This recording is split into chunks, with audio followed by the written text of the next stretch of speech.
What if culture isn't the problem? What if culture is actually the symptom? We blame culture for everything. Low morale? Culture. High turnover? Culture. Departments fighting each other? Culture. Failed improvement efforts? Culture. Culture becomes the explanation for almost every organizational problem. But let's think about that for a minute. If culture is causing all these problems, what created the culture? One of my favorite analogies comes from sports. Imagine a football team losing 35-7. Nobody looks at the scoreboard and says the scoreboard caused the loss. The scoreboard simply reflects what happened on the field. Culture works the same way. Culture is the scoreboard. It reflects what people experience every day. It reflects leadership behavior. It reflects accountability. It reflects trust. It reflects communication. It reflects reinforcement. But it doesn't create those things.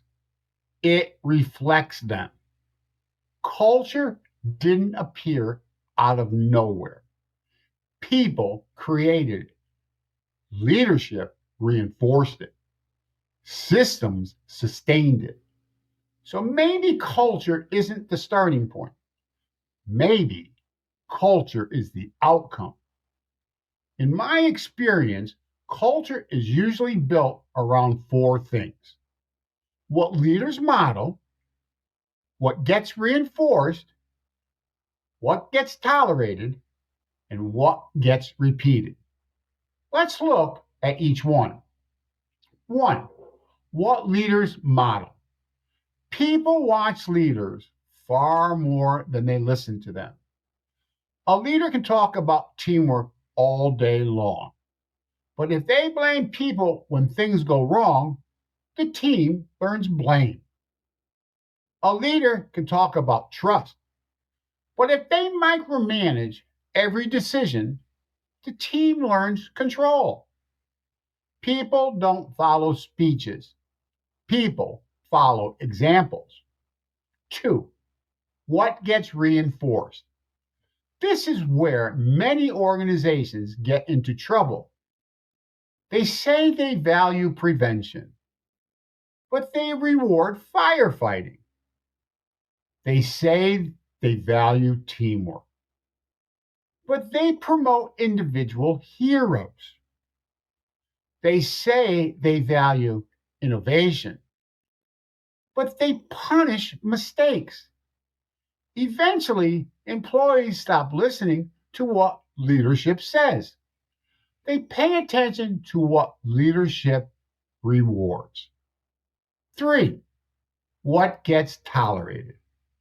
One of the most powerful lessons I learned as a leader is this: what you tolerate becomes your standard. If poor behavior continues without consequences, people assume it's acceptable. If silos are tolerated, silos grow. If disrespect is tolerated, disrespect spreads. If blame is tolerated, blame becomes normal. Culture often follows tolerance more than intention.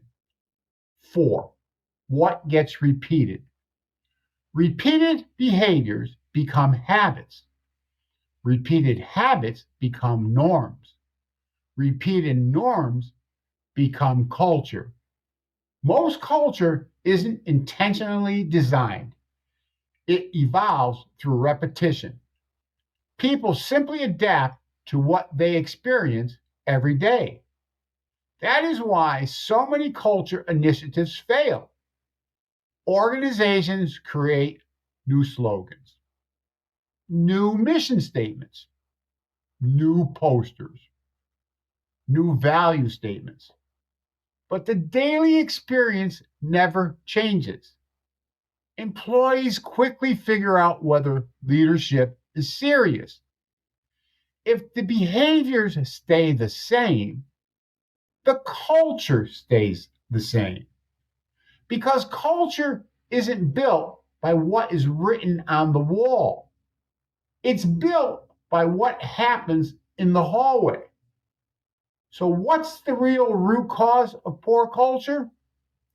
In my experience, it's not culture at all.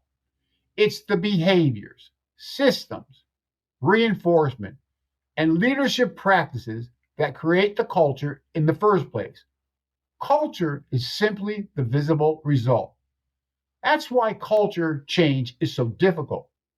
You're not changing words, you're changing habits, you're changing expectations, you're changing reinforcement, you're changing leadership behaviors. And that's much harder than updating a mission statement. If you want to improve culture, stop starting with culture. Start by asking, what are we rewarding? What are we tolerating? What are leaders modeling? What behaviors are being repeated every day? Because when those things change, culture changes with them. And when they don't, the culture won't either. No matter how many posters you hang on the wall,